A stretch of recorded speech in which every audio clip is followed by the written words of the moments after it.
I don't know if you folks know anything about this, but for a while, because of Homeland Security and so forth, the National Security Agency and George Bush, they were wiretapping everybody. They were wiretapping. My phone was tapped, and I'm sure your phones were tapped. And, well, thank you, ma'am.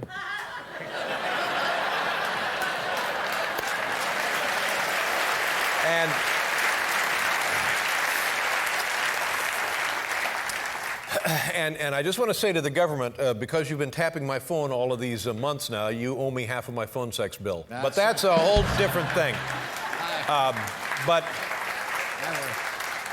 And then there's this great story in California, and I don't know if you know this guy, Anthony Pellicano. I don't know, but I've been reading. Yeah, he's...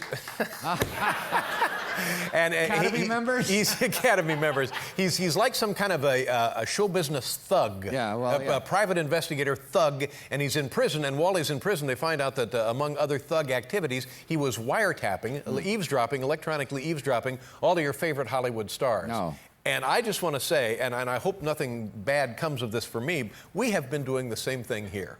We do it? What do you mean? What are you talking about? We wiretap here? Yes, you didn't know that? What are you talking about? You didn't know that? What? Didn't know that? That's crazy. No, the dressing rooms, we've got them bugged. We bugged the dressing room. Yes. I can't believe it. And they're wiretapped. No. And I thought it would be fun tonight because this guy, Anthony Pellicano, is going to go away again for a long time. I thought it would be fun to share with you our, and let's see, this should be, do we have Tom Hanks's line tapped? Get out of here. Wait, we're tapping his line? Okay, as soon as he's not on the phone now, but as soon as he makes a call, I'll show you how this electronic eavesdropping. As soon as he gets on the phone. Okay. Okay, he's on. Okay. Listen. So the wife and me, we're out at dinner, and hey, wait a minute. Excuse me, is this a banana nut muffin? It is, isn't it? Well, see, I asked for an orange cranberry muffin. And let me ask you a question. Does Julia Roberts have to put up with this kind of crap? You see, that's what he's on the phone there with somebody. Sure. Yeah. And then somebody brought him in a muffin. This guy's brought in the wrong kind of muffin. They didn't like it. Wait a minute. He'll hear you.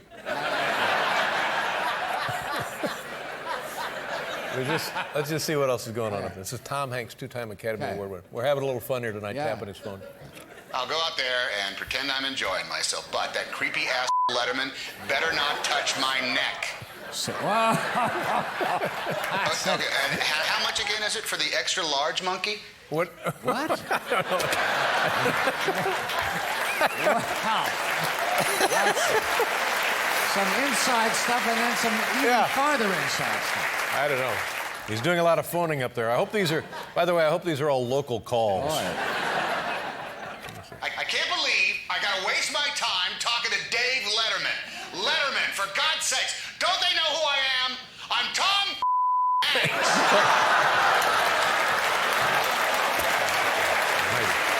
Wow.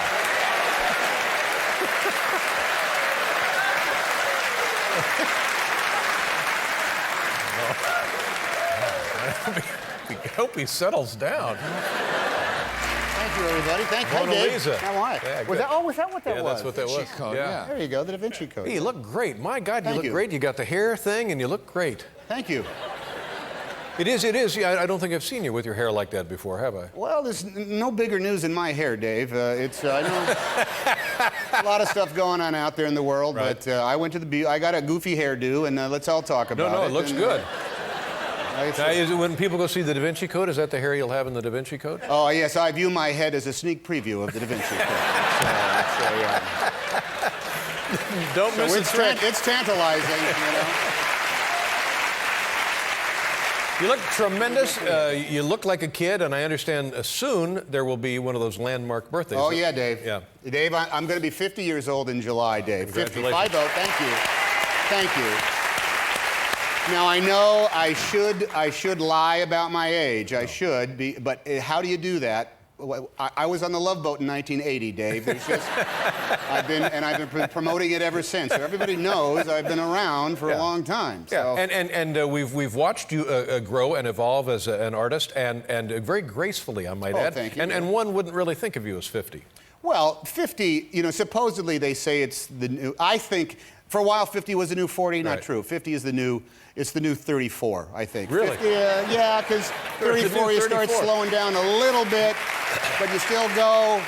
And you can still look, and what's odd is by the time I'm 60, 60 then will be the new 30. So actually, Well, wait a minute. I'm going to get younger as I go, because by then everyone will have work done, and I will join the throng, so to speak. Now, 'Cause it's going to be so cheap by then, don't you think? Because, yes, I agree. But because it's such a beautiful day, did you get a chance to get out today? I did. I was in the park today. Yes. And you think to yourself, oh, man, now do you spend any time outdoors? Are you an outdoor sort of fellow? When springtime comes, I think of one thing and one thing only, Dave, and I'm sure you do, camping. I have become an outdoor. Now listen, now granted, I'm no Hickory Adams or whatever his name Grizzly. is. Grizzly. Whatever. All right. But a few years ago, a friend of mine got married, and we said, well, let's do a bachelor party, but let's not do the standard bachelor party where we go to Vegas and pay for hookers, and then go home with STDs and vomit on our clothes. No, you don't. Let's do something unique. Let's go camping. So a bunch of us started going camping. We went up in the Sierra Nevadas, and we stayed for 2 nights. It was gorgeous, but 2 nights is not long enough to go camping. You essentially have a horrible night's sleep, and then you come home with bugs in your underwear. That's the only thing that could happen in 2 nights. Sure. So we have since gone back, and we go 3 nights and now 4 nights. We've been doing it for years, and we're up to, I think we spend 19 days in the mountains now. I'm joking, we don't. But you should join us, Dave. I know you're an outdoorsman, and I will guarantee you this. One thing we've discovered is grown men should never, ever share tents. I don't care how big they are. Really? You've got essentially a breathing, snoring, stinking lummox in a mummy bag right next to you. I don't recommend it. It's bad. So we now camp with individual tents that are very colorful. Yeah. They are. Those are nice. We fight over the Paisley one. Yeah. I want the Power Rangers tent, please. You can have the My Pretty Pony tent. And we also brought along Hobby to cook for us. Hobby is the cook. He'll you know, it's a Hobby. Hobby. How long till dinner? Well, you can eat the biscuits now, Mr. Hanks, but you know, you're going to have to wait a while for the stew. And it makes it wonderful because then as men, we can really let ourselves relax and go and get back to a state. Now, by about the 4th or 5th night, we do enter into a kind of like the drum banging, rock clacking, No, we don't. Iron Man kind of thing. Iron Man, Tony Stark. We bang rocks, and we start wearing less and less clothes. Oh, see, I don't know. And so by the 5th night, we are butt naked. Oh, no.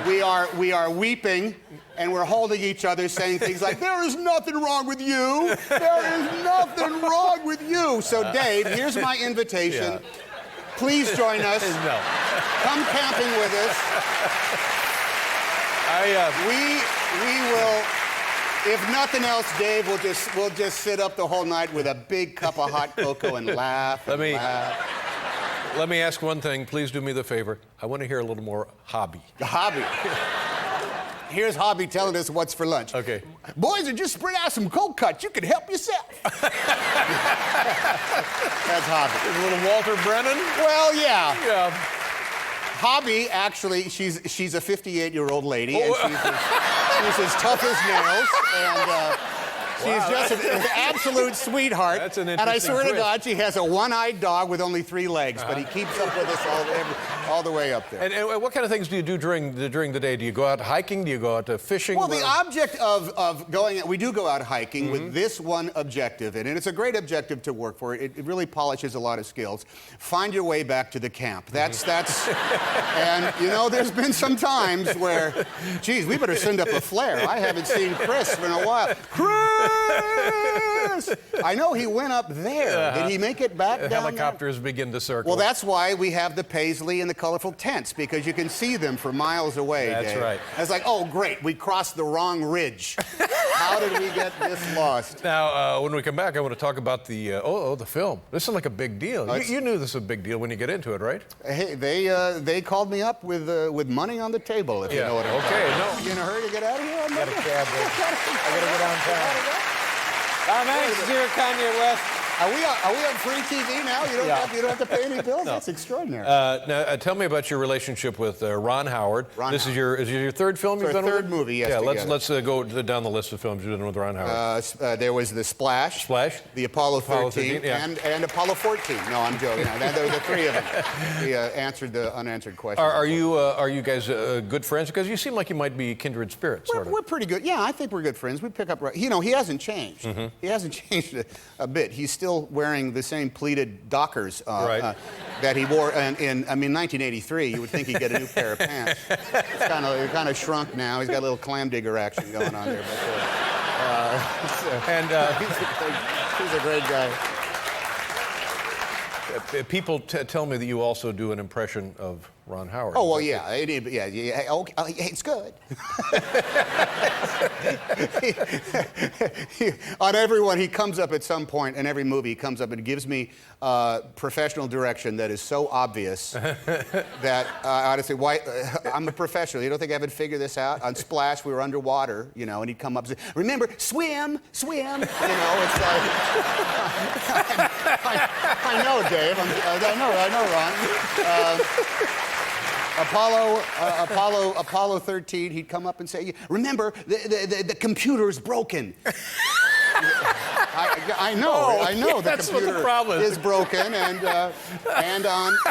this one, he says, okay, you'll come around the corner, and then you'll see the Mona Lisa, and it's the Mona Lisa. I know.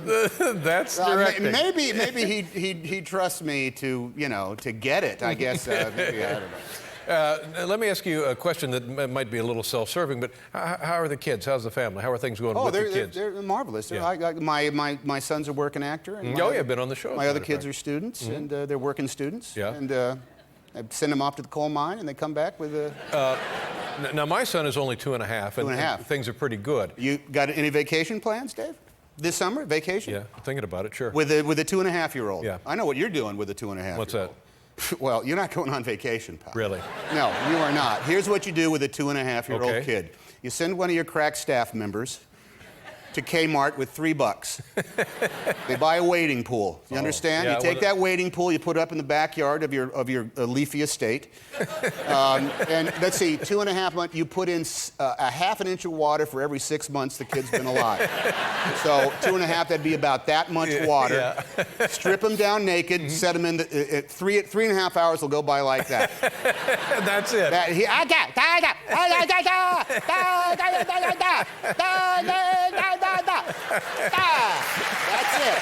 $3. That's it. Then, starts getting cool in the evening. Right. Dry them off. Take them inside. Put the game on the satellite TV. Put them in a cardboard box. Because Dave, if you cannot be, first of all, Harry walks now, right? Yes. Oh, I should hope so. Yes, 2.5. 2.5, yeah. Unless you got some staff member whose job it is to get Harry. He's walking around. Okay, I'm glad to hear that, because you do not. You see these people who are taking a 2.5-year-old kid to like the opera at Wolf Trap or something like that. No. Hey, look, Harry! It's the Colosseum in Rome. Yeah. That's where the he's not going to remember anything. Yeah. So you should. That's what you're doing. It's on the theory vacation. of wet and dry enclosures. That's it. Yeah, That's, yeah, all honestly, well, what is his view of the world? Exactly. Light, dark, food, none. That's pretty much it. Wet, dry. Yeah, It's a bed, not bed. I'll pass this on to his mother. Now, when we come back, let's talk about the movie, because this is like a thing. This is like a blockbuster already. It's a blockbuster. 40 million copies of the book have been sold, and you've read the book, I assume? I read it twice, Dave. Read it twice, Because there was some stuff I said, what? Yeah. I had to go back again. I got Do a little of this. confusing. And how can you possibly satisfy everybody who read the book with the film? Because if you made it word for word the book, it would take days to watch. We're hoping to throw to cause a real rift in the audience. You either want universal acclaim or fist fights in the lobby afterwards. Either one of those is good for the film, my film. Right. Now, you filmed it. I think principally the locations in the book are France, Paris, and England. Paris, is that right? France, yeah. And let me tell you, Dave, it's a lot better to go. They say, dude, does it shooting in the Louvre help you make the movie? It is a lot better than shooting in the Louvre, to shoot in the Louvre at 2 o'clock in the morning in Paris, France, surrounded by genuine masterpieces, as opposed to, say, going to Culver Studios at 5:45 in the morning.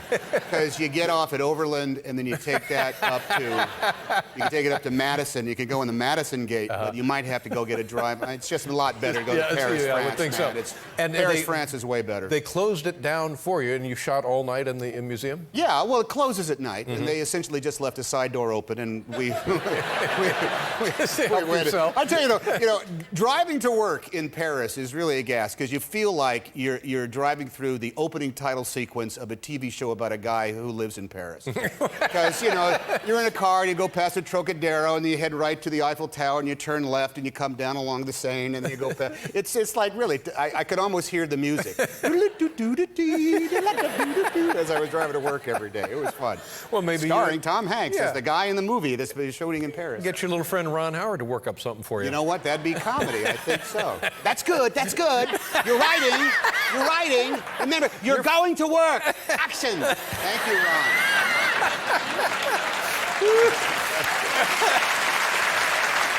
Now, what was it like being around these masterpieces? I mean, you're actually there, and the only time I was there was in the early 70s, and you walk right by and you go, oh, there's the Mona Lisa. Yeah. It's just packed. But you're right there, have kind of an intimate relationship with these works of art. Because there's nobody there. That was the great thing. Yeah. But eventually you have to make the movie, and we were shooting in the Grand Gallery, and we did go into work one day, and I said, oh, wait, Tom, you got to change out of your rehearsal pants. So I leaned against like a 5,000-year-old statue of Apollo to change my rehearsal pants. And I don't wear any shorts, if you know what I'm saying. So I had to get those on because they make a line, and it's not flattering you wouldn't on need the big screen. You're trying to sell tickets, for God's sake. You bet I am. Yeah. And then, well, it's been a long time since I made big, Dave. So I had to get in the. Wait a minute. How did that happen? It's that high def thing again. High def thing again. But then we go in, and you're in a room, and it looks like a movie storeroom, except it's not. It's a room in the Louvre. Yeah. So there is like a thing of Snap-on tools and flags and apple boxes and clamps and cables and flags and the Mona Lisa. Yeah. Oh. And it's the Mona Lisa. But it's not some jive-ass Mona Lisa. It's the big M with the big L with the ISA is what that is. But this must have been an insurance nightmare for the producers of the film. Well, they had to make a couple of guarantees. We could not do, for example, we could not shine lights directly on the masterpieces. It said that. Do not shine lights directly on the masterpiece. They don't like you taking flash photos when you're They don't let you do that either. Yeah. So a few arms were broken, but... now, we're going to show a clip, and has there ever been a more highly anticipated film than this? No, Dave. It's just, Now that you think about it, really. Wait a minute. No. Moonraker, the James Bond Moonraker. That was a good one. People wanted to see. I wanted to see that. I was in line on that. I was going to say Shane, but... a reference lost on this That's audience. right. That's why I decided not to say Shane was a big movie when Dave was a kid in Indiana. But it was really good. Shane. Thank you, Tom. Come back, Shane. Okay, so we're going to show a little clip here now. Tell us what we're going to look at. Well, this is a clip from the movie. That if you'll notice, in it, I have almost the same exact hair as I have right now. Okay, all right. And take a look. See? And the young woman? That is the magnificent Audrey Tautou, who is famous from Amelie and A Very Long Engagement. She's a sensational woman, great actress. And you notice we were driving a smart car, which had just recently, you can now buy those and bring them back to America, provided it's carry-on the airline. And Are you just really excited now because you get a couple of weeks and the Blockbuster opens up? This must be a great moment for you. Well, yeah, I have found, Dave, in my long checkered career, that much like your show, sometimes it works, sometimes they don't. Sometimes sometimes the audience says, hey, I get it, and other times it's just like a bad phone bit pretending you're wiretapped. I thought that worked. I was under the Maybe when it comes together, it will. Perhaps. I don't know. It opens May 19th, Da Vinci Code. Always a pleasure, my friend. David Letterman. Good to see you. Thank you. Tom Hanks, everybody. We'll be right back.